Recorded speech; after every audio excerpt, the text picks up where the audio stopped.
Hoy me gustaría hablar sobre el tema la tradición atrapada en el cristianismo. Las imágenes que ven aquí son de árboles naturales que tienen una cerca de alambre de púas hecha por el hombre que los atraviesa en medio. Cuando miran esta imagen, ¿qué sienten por el árbol? No se siente incómodo, incluso doloroso, ¿no? Creo que todos los que estamos aquí podemos sentir compasión por el árbol y no por la cerca, por el hecho de que tanto nosotros como el árbol estamos vivos, mientras que la cerca no lo está, ¿verdad? Esto comenzó a suceder hace años como resultado de que alguien colocara una cerca de alambre junto a un árbol. Sin embargo, con el paso del tiempo, el árbol siguió creciendo justo al lado de la cerca, y lentamente el árbol envolvió la cerca y se unió, lo que significa que el árbol se convirtió en parte de la cerca. Al principio esto podría haberse evitado. Sin embargo, ahora es imposible quitar la cerca sin dañar gravemente el árbol. Cuando veo esto, siento que también es así como crecemos para aferrarnos a muchas de nuestras tradiciones que guardamos con el tiempo. Donde quiera que nazcamos en este mundo, todo nuestro entorno y todas nuestras tradiciones se arraigan en nosotros a medida que crecemos. Muchas veces, cuando a las personas se les pregunta ¿por qué hacemos esto?, a menudo se da la respuesta, no lo sé, así es como siempre lo he hecho. De esta manera, las tradiciones que las personas mantienen desde la infancia continúan en ellos como adultos. Pero, ¿qué pasa con algo tan sensible e importante como la fe de alguien en la que define su identidad espiritual? ¿Debemos creer siempre lo que hemos escuchado de niños sin dudar? ¿Y debemos dejar que la tradición de los que nos precedieron dicte nuestra formación espiritual, salud y destino sin considerar la fuente? Hay un cuento muy famoso llamado La Lotería, de una escritora estadounidense llamada Shirley Jackson. Se trata de la tradición. Cuando comienza la historia se siente como cualquier otro día en un agradable pueblecito, ya que el clima es agradable y los niños no están en la escuela. La gente del pueblo se está preparando para su lotería anual, que solo durará unas 2 horas. Sin embargo, existe una tensión subyacente que se puede sentir entre la gente del pueblo que obviamente está relacionada con esta tradición. En la historia, los niños están recogiendo piedras y amontonándolas mientras las familias se reúnen.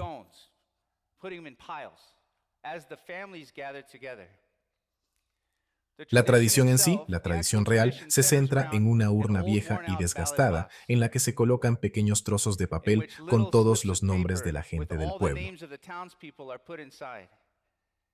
Luego los nombres se sortean uno por uno. A medida que se dibujan más y más nombres, la gente se siente cada vez más incómoda hasta que se dibuja un nombre con una marca negra. Es el nombre de una de las mujeres llamada Tessie. Como el nombre de Tessie es llamado como el ganador, toda la gente del pueblo procede a recoger las rocas que fueron puestas en montones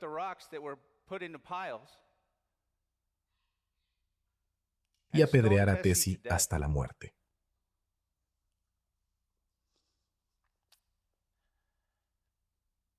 Así es como termina la historia y el lector se queda sintiendo.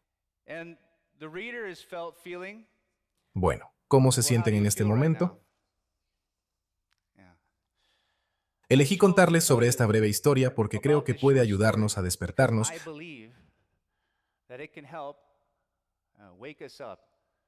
para hacernos preguntas sobre los orígenes de las tradiciones que guardamos específicamente dentro del cristianismo de hoy. Y elegí las imágenes de los árboles para ayudarnos a darnos cuenta de las cosas a las que hemos crecido aferrándonos durante tanto tiempo, sin saber de dónde vienen y por qué nos aferramos a ellas. Tanto los árboles como la gente del pueblo han crecido durante mucho tiempo en condiciones tan dolorosas. Sin embargo, las aceptan y continúan viviendo con ellas en silencio. Es natural que de un árbol broten ramas de alambre de púas, pero ahora el árbol vive con una cerca. ¿O tiene sentido que un pueblo apedree a una persona inocente porque fue sacada de una urna? Sin embargo, estas personas están viviendo, o debería decir muriendo, porque se aferran a esta tradición y ni siquiera conocen el origen. La Biblia también compara a las personas con los árboles. Hoy en día, el cristianismo ha crecido a más de 2.000 millones en todo el mundo. Y todos los cristianos creen que Jesús va a venir y va a dar la salvación a los que tengan fe. Sin embargo, cuando Jesús habló sobre el tiempo de su segunda venida, dijo, no hallaré fe, no lo encontrará. En Lucas capítulo 18, versículo 8, Él dice, os digo que pronto les hará justicia, pero cuando venga el Hijo del Hombre, ¿hallará fe en la tierra? Aquí Cristo dice que cuando venga buscando fe, no la hallará. Si Cristo no encuentra una fe que sea digna de la salvación, ¿quién puede ser salvo? Hoy en día, por supuesto, ningún cristiano va a decir que no tiene fe. Pero nuestro estándar debe ser los pensamientos de Jesús y no nuestros pensamientos, ¿verdad? Pregunta, ¿acaso Jesús no vino la primera vez buscando fe también? Sí, lo hizo. Entonces, ¿qué les dijo a los que decían tener la fe más fuerte y más grande hace 2000 años? En Marcos capítulo 7, versículos 6 al 8, Jesús dijo, respondiendo él, les dijo, hipócritas, bien profetizó de vosotros Isaías, como está escrito, pues en vano me honran, enseñando como doctrinas, mandamientos de hombres, porque dejando el mandamiento de Dios, os aferráis a la tradición de los hombres, los lavamientos de los jarros y de los vasos de beber, y hacéis otras muchas cosas semejantes.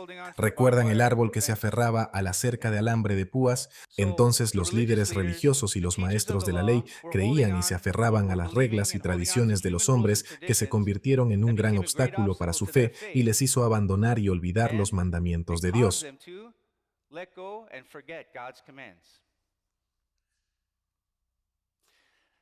Habían crecido creyendo en esas tradiciones desde que eran niños y tenían tanta confianza en la forma en que fueron educados que incluso trataron de apedrear a Jesús y terminaron crucificando al Salvador que habían estado esperando durante tanto tiempo. Entonces, cuando Jesús venga por segunda vez, ¿qué clase de fe creen que estará buscando? ¿Es una fe que se aferra a la tradición de los hombres? No, Él no está impresionado con la tradición de los hombres. Por eso, a los que creían en Él, Jesús les dijo, si vosotros permaneciereis en mi palabra,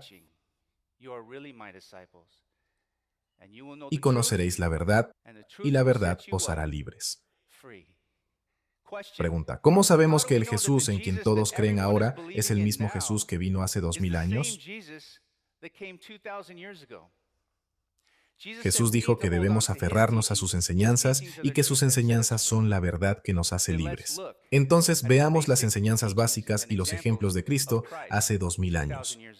En el Evangelio de Lucas, capítulo 4, versículo 16, dice que Jesús guardó el día de reposo, siguiendo la costumbre de ¿quién? Su costumbre, es decir, su enseñanza. Esta costumbre fue guardada continuamente por los seguidores de Cristo como la verdad que los hacía libres. El día de reposo bíblico es el sábado. Ellos fueron a la iglesia el sábado.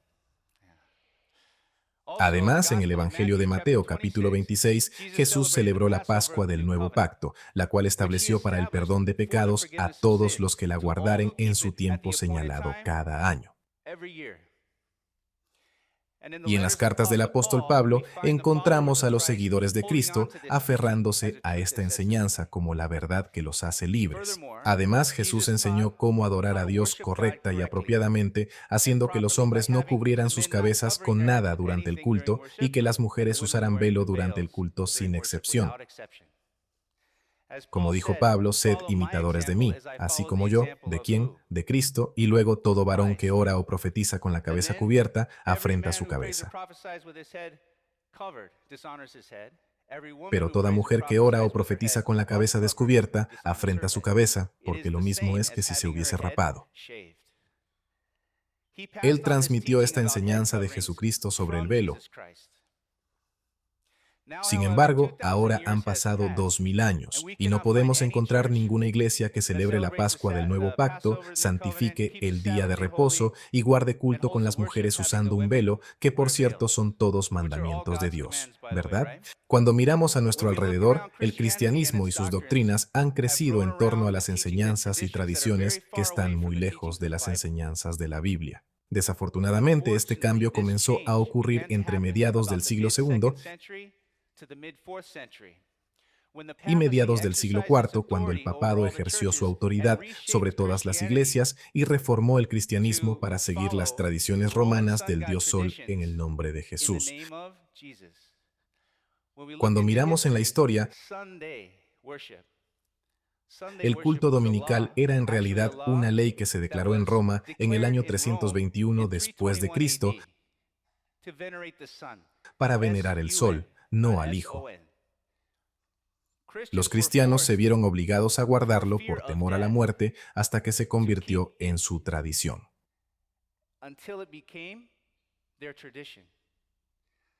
Además, el 25 de diciembre, que se origina con el nacimiento de Mitra, el dios Sol persa, fue absorbido por el cristianismo desde el año 354 después de Cristo, más de 300 años después de la ascensión de Jesús. Desde entonces, los cristianos han estado observando estas tradiciones que han crecido en ellos con el tiempo, sin darse cuenta de que ahora su fe se ha basado en las tradiciones y prácticas de los hombres y, según Jesús, cómo adoran a Dios en vano.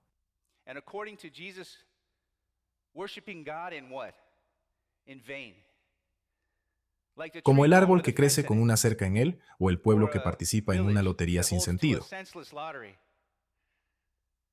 Entonces, si todo el mundo está adorando a Dios en vano a través de tradiciones y observaciones hechas por los hombres, ¿a quién dará Dios la salvación? A nadie. Él no está impresionado con la tradición, ¿verdad? Por eso es tan importante entender que Cristo en su segunda venida ya ha venido según todas las profecías de la Biblia y ha restaurado las enseñanzas de Dios en nuestro tiempo. En Miqueas capítulo 4 dice que en los postreros tiempos todas las naciones vendrán y serán enseñadas por Dios. Dirán, ¿qué? Venid. ¿Por qué? Nos enseñará sus caminos.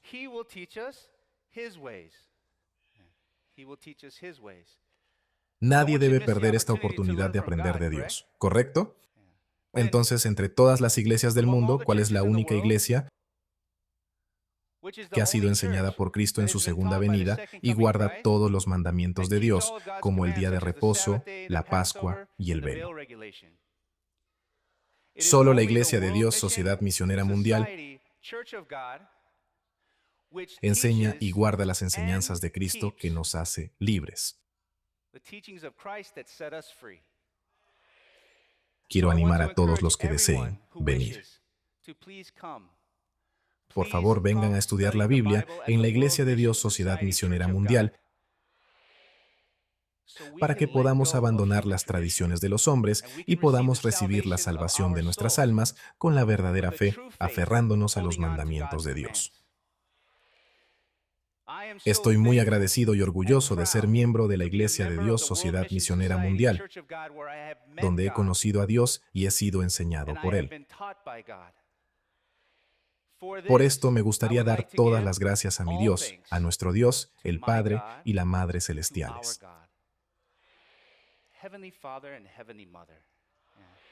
Y también me gustaría agradecerles a todos por escuchar. Dios los bendiga mucho.